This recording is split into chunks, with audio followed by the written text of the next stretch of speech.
Namo Vishnupadaya Krishna Prishthaya Bhutale Srimate Bhakti Vedanta Swami Namo. Om Vishnupadaya Krishna Prishthaya Bhutale Srimate Bhakti Vedanta Swami Namo.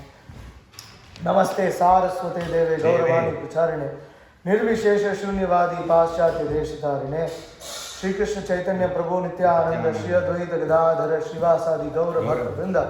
Hare Krishna Krishna Krishna Hare Hare Hare Rama Rama Rama Hare Hare. Hare Krishna. Hare Krishna. So,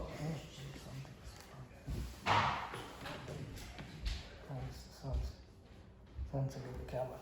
Anyways, today happens to be the disappearance day of Ramananda Rai. That's right.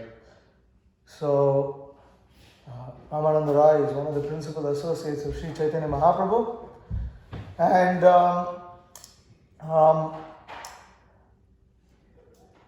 revealed was, along with Swarup Damodar Goswami, revealed the internal moods of Sri Chaitanya Mahaprabhu.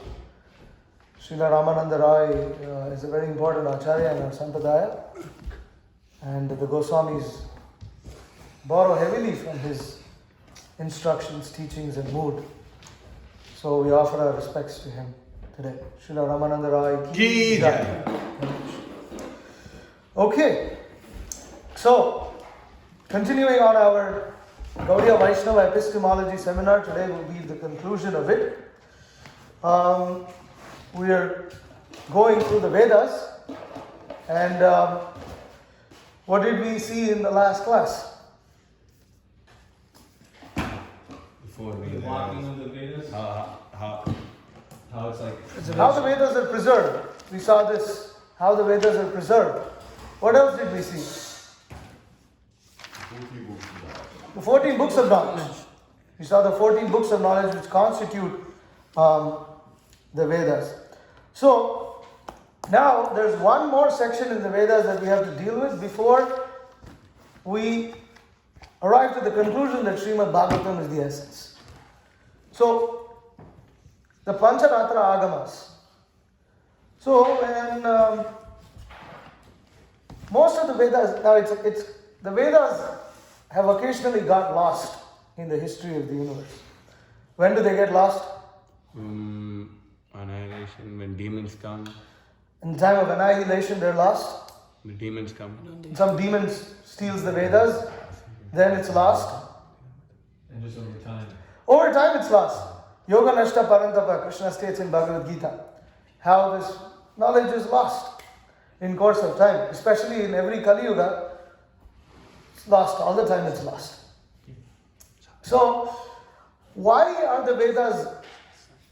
So, okay, we understood the time of annihilation, Brahma, and the whole universe is destroyed. So, the Vedas also unmanifest at that point of time. But in Kali Yuga, there's a story of why the Vedas are lost in every Kali Yuga. So, Gautama Rishi, once what happened, this is a story relating to Gautama Rishi. So once there was a great drought, and all the Brahmanas, there was a lot of, when there's a drought, what happens? There's food shortage. So nothing to grow, nothing grows. So now Gautama Rishi, by his potency of his, tapasya, by his meditation, had a benediction that his plot of land would never be affected by drought, famine, or anything like that. So he was always able to grow crops. So what he did, seeing that all the Brahmanas and all the people were struggling in the world, he invited all the Brahmanas. You come live on my land, I can produce unlimited amount of food. Come, we'll do yagyas together, we'll have philosophical discussions together, and like this. And so the Brahmanas came, and they lived with Gautama Rishi. Gautama Rishi constructed nice cottages for them, and he was in bliss because they were performing one yajna after another. The Brahmanas were comfortable, he was able to feed all of them. He was in bliss. And then the drought ended. The Brahmanas thought, okay, now it's time to go back to our land. And Gautama Rishi, why do you want to go? It's So great ecstatic. here. We're all doing sacrifice. No, we have to go back. We have to go back to our land. We have to have our own place. He goes, no. There's no need. I'm giving you food. We're having nice philosophical discussions. Why do we want to give up this association? So all the Brahmanas were confused. And then, so they come up with this story. This is actually described. And so then they think, we have to, how to tell Gautama Rishi? Because if we just leave on his face, he's going to Feel bad. He's going to get very upset with us. If he gets upset, then it's not good. So what are we going to do? So then they come up with a little sinister plan. They create an image of a cow through their mystic potency. And Gautama Rishi is very curious. He said, I have some cows, but this cow is new. Where did this cow come from? And he goes and touches that cow, and the cow falls dead.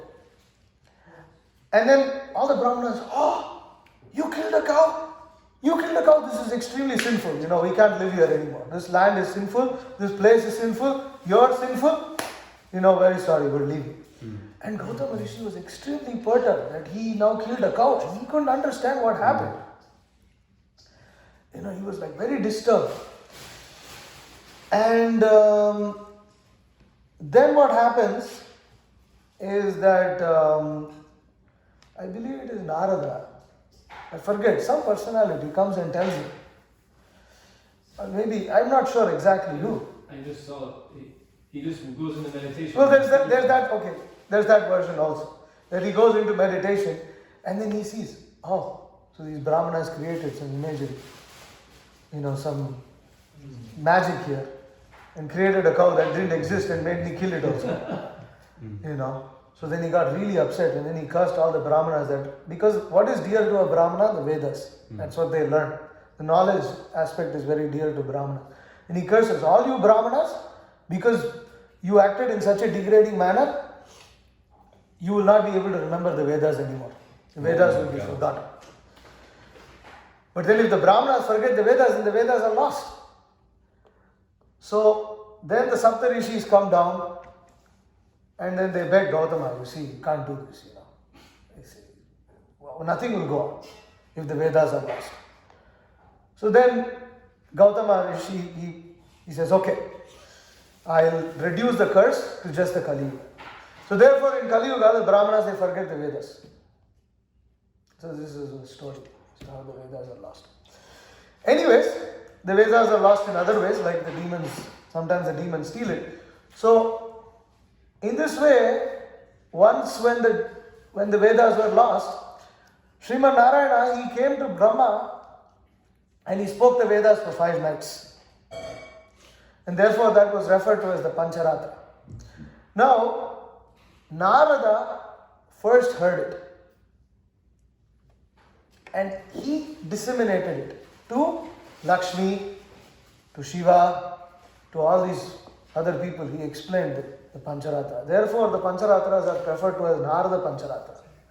Because it was expounded by Narada Muni. And because, and it is therefore called as the Vaishnava Tantras. The Vaishnava Tantras are the Narada Pancharatra. There are other Tantras that are there, but the Narada Pancharatra is the Vaishnava Tantra. So,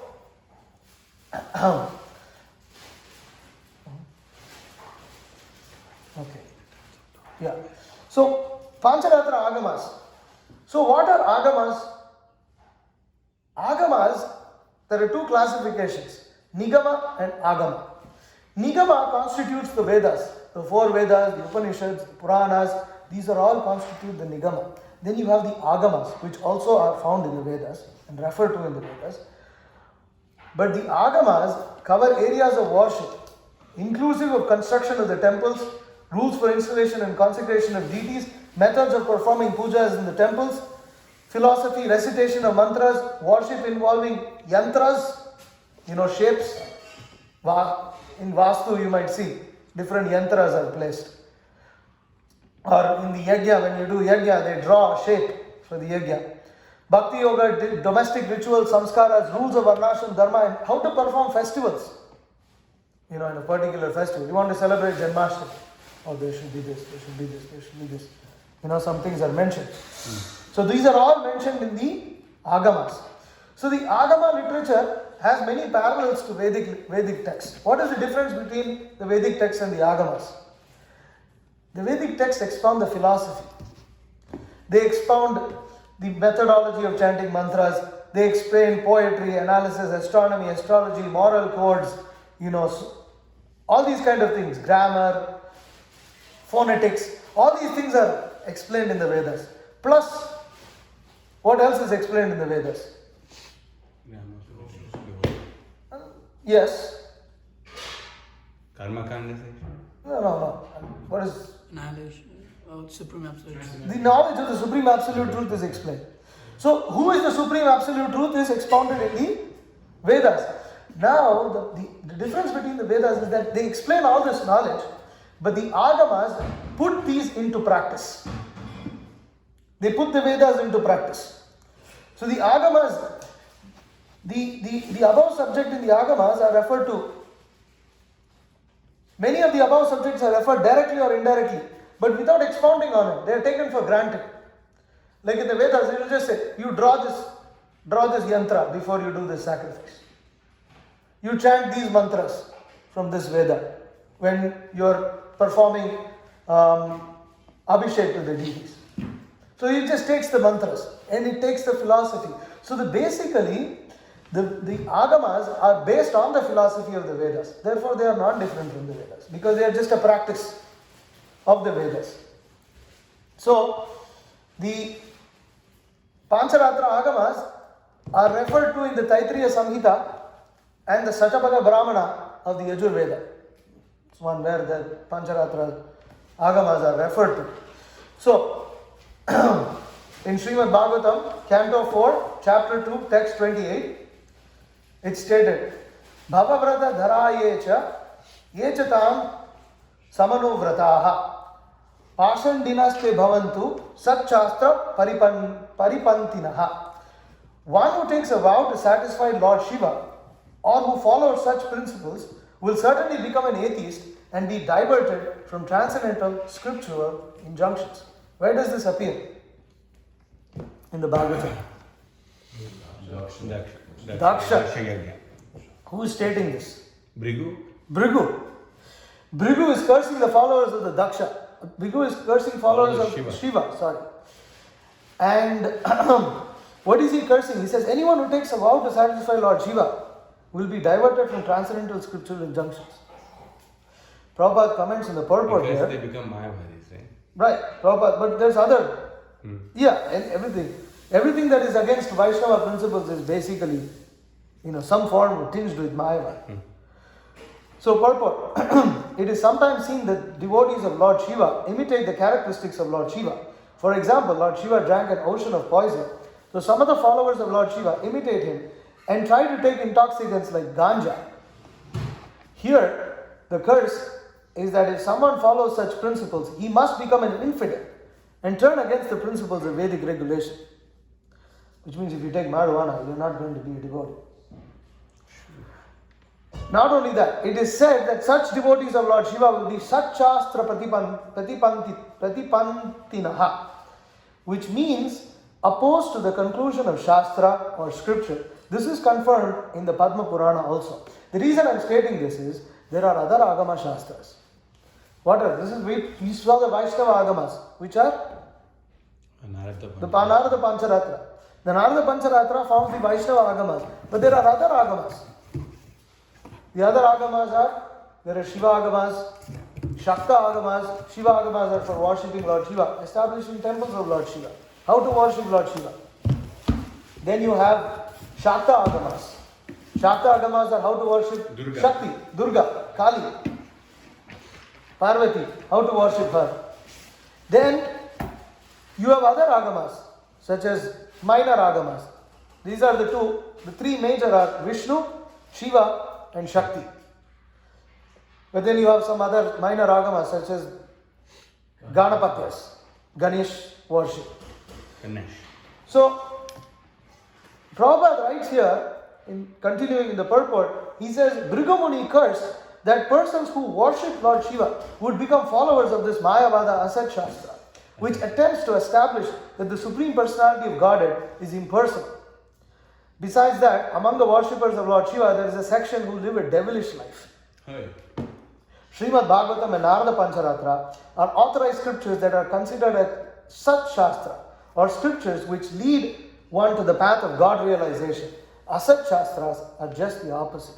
So, although there are Shiva Agamas and Shakta Agamas, they are not considered on the platform of Shruti.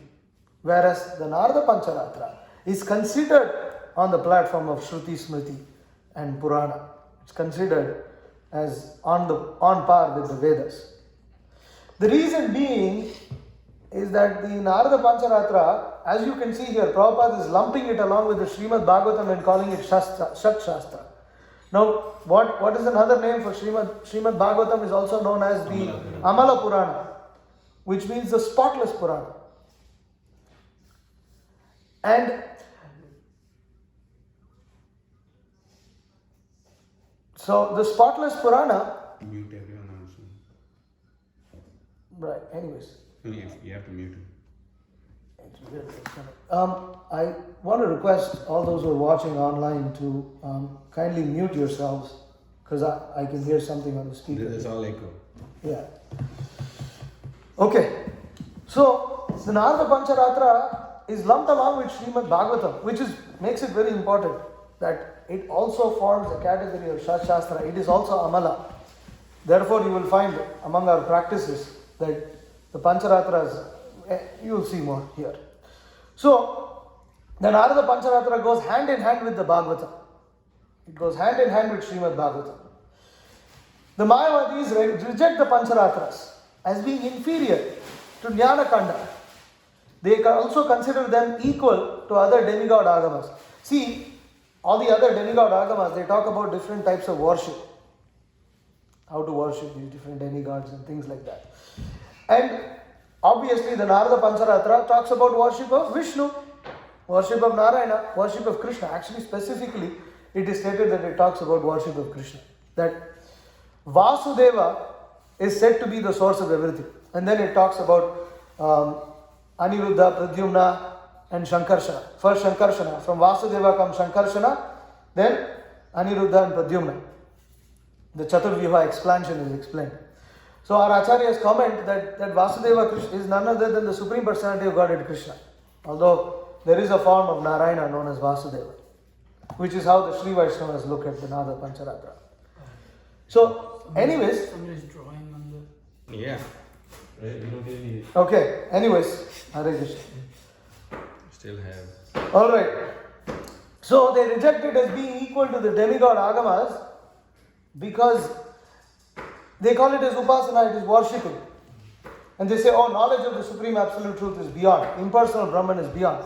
But no, the Narada Pancharatra is basic because the Vedas state that Narayana is supreme, that Krishna is supreme, that Vishnu is supreme. And the Narada Pancharatra talks about worship of that Vishnu, that Narayana, that Krishna. Therefore, how can it be inferior? It is not inferior. It is actually superior. But the Mayavadis rejected on that basis. Okay. So, the Pancharatra texts explicitly state the Pancharatra is Vedic. It originates in the Shruti. And that the Pancharatra precepts and practices should be observed by anyone who has allegiance to the Vedas. You cannot reject the Pancharatra. You have to take the principles of Pancharatra, which is why we take Diksha, for instance. Why do we take Diksha? All that understanding of giving name, wearing tilak, where does wearing tilak come? Stated in the Pancharatra that you must wear tilak. So these are all stated in the Pancharatra. To wear tilak, to get Diksha. When Diksha, the spiritual master gives you a name, that name comes from the Pancharatra text. It states that the spiritual master should give a name. It's also stated that the spiritual master gives kauping to the disciple. So like this. That's for sannyasi or? For sannyas. All that comes in the Pancharatra. All those things are found. Okay? So, because the philosophy of the Upanishads form the basis of the practice recommended in the Pancharatra, Vaishnavas take it to be the practical application of the knowledge found in the Vedas. Thus, it is about the Jnana Kanda section of the Vedas. This is the Pancharatra. And because it directly declares that worship of Lord Vishnu is supreme and that bhakti is the means to worship him, it is classified along with Srimad Bhagavatam as such Shastra because it deals with the same subject. If the Srimad Bhagavatam is saying, approach a spiritual master, take shelter from it, Narada Pancharatra tells you the fine procedures of doing so. What will you go to the spiritual master? What do you get from him? You're going to get beads. What are you supposed to do with the beads? You're supposed to chant with those beads.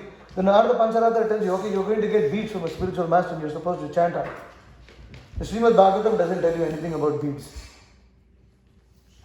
Right? So that's how Srimad Bhagavatam and Narada Pancharatra are hand in hand. Narada Pancharatra forms the cultural basis of the Krishna consciousness movement, whereas Srimad Bhagavatam forms the philosophy. So Narada Pancharatra helps us put it in practice. Okay.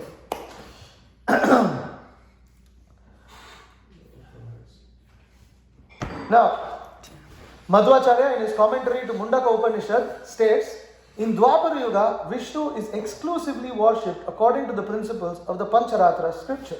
But in this age of Kali Yuga, the Supreme Lord Hari is worshipped only by the chanting of his holy name. So, the Pancharatra primarily deals with deity worship. You still have the Zoom on? Yeah. Someone has to say someone's using profanity in the chat. Yeah.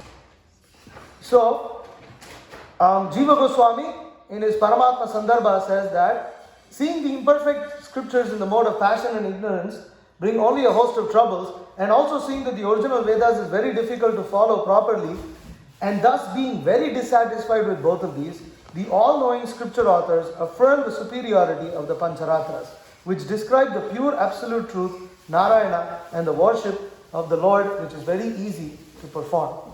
So the Vedas are not only difficult, most of it is lost, and many of the Puranas are in the mode of passion and ignorance, or affected by the modes of passion and ignorance. Therefore, they choose the Narada Pancharatra. They choose the Narada Pancharatra. Okay. In the purport to Chaitanya Charitamrita Adi Lila, chapter 5, text 41, the purport states, the scriptures known as the Pancharatra Shastras are recognized Vedic scriptures that have been accepted by the great Acharyas. These scriptures are not products of the mode of passion and ignorance. Learned scholars and Brahmanas therefore always refer to them as Satvata Samhitas. The original speaker of the scriptures is Narayana, the Supreme Personality of Godhead. So, the Pancharatra is referred to as Satvata Samhita, and it is spoken by the Personality of Godhead Narayana himself. Therefore, it is classified. It is especially mentioned in the Moksha Dharma, which is part of the Shanti Parva of the Mahabharata. Liberated sages like Narada and Vyasa, who are free from the 4 defects of conditioned souls, are the propagators of these scriptures. Sri Narada Muni is the original speaker of the Pancharatra Shastra. So, Narada Muni is the original speaker. You could also say Narayan speaking to Brahma was...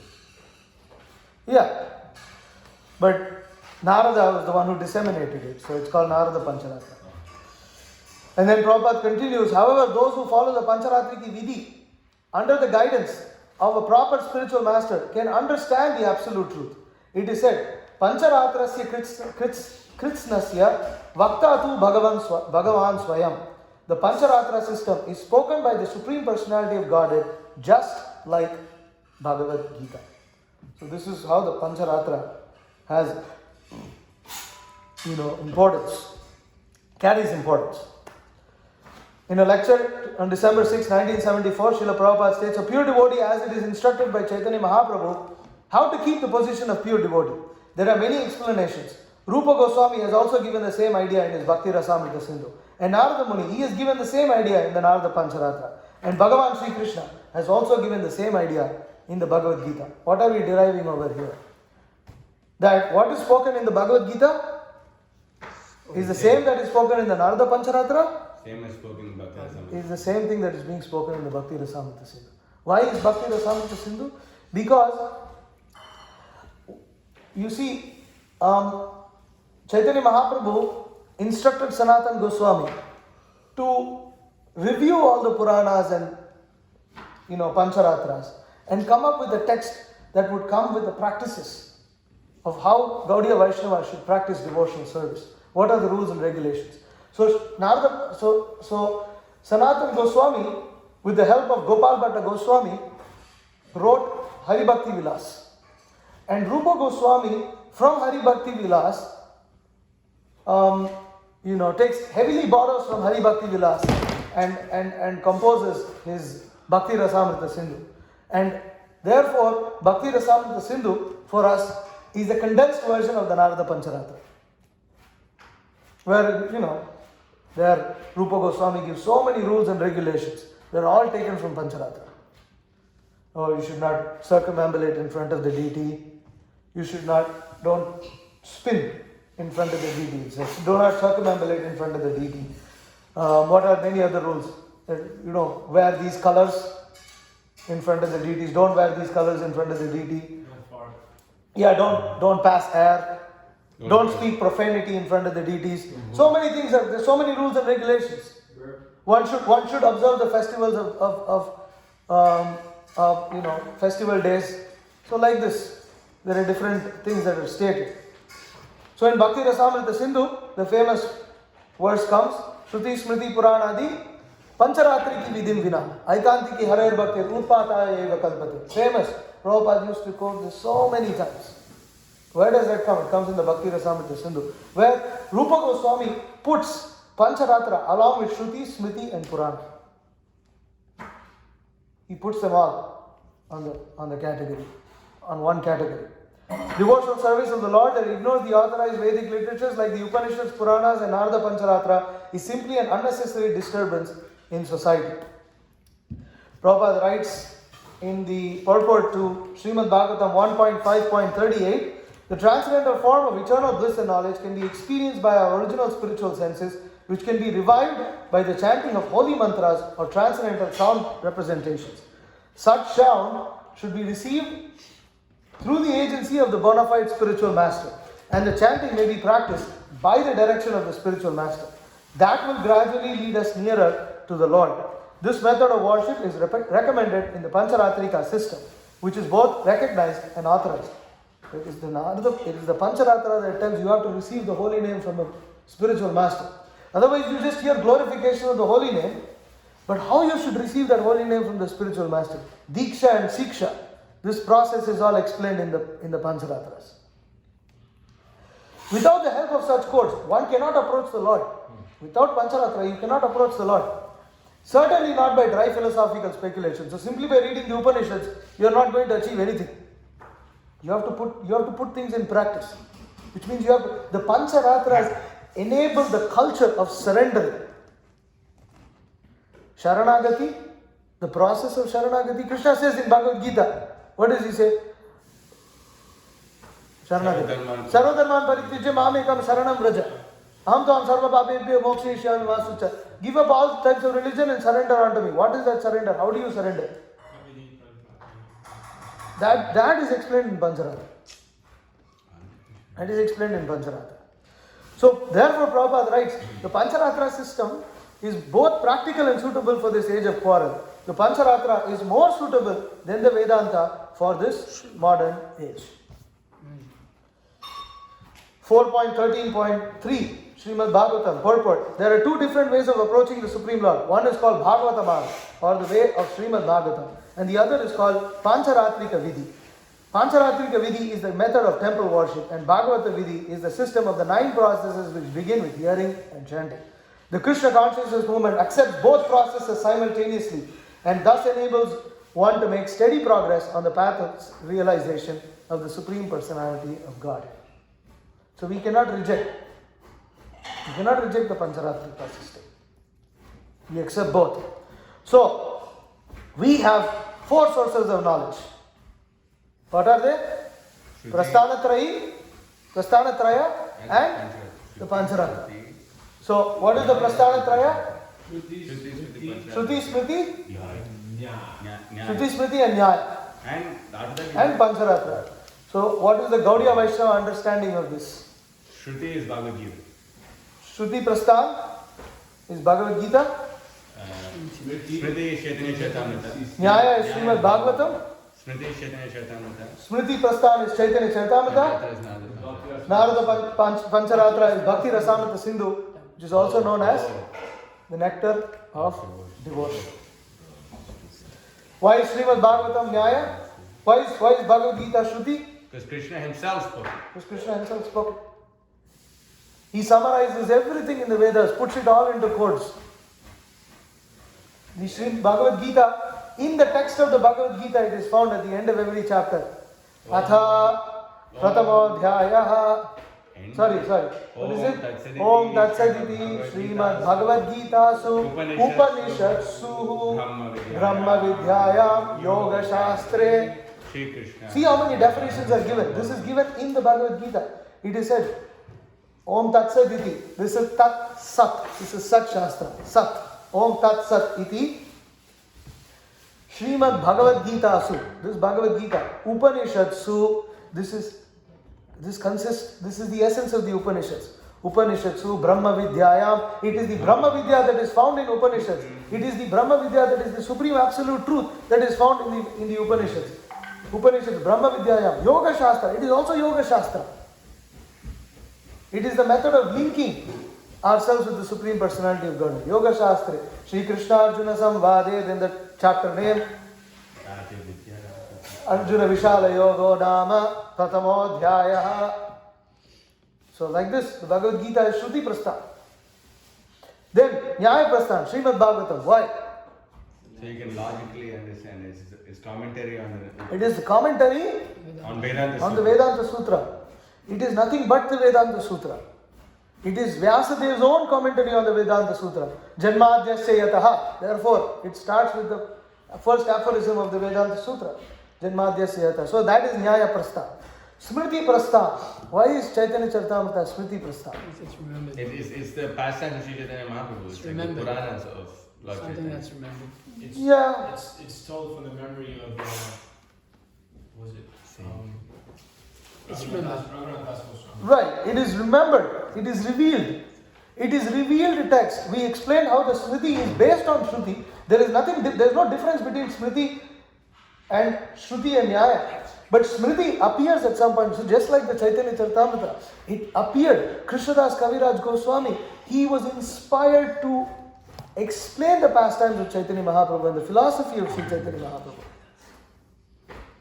So, in this way, Chaitanya Charitamrita forms a Smriti Prasthan. Because the Chaitanya Charitamrita quotes heavily from Srimad Bhagavatam. It basically builds upon the Srimad Bhagavatam. So in this way, Chaitanya Charitamrita is Smriti Prasthan.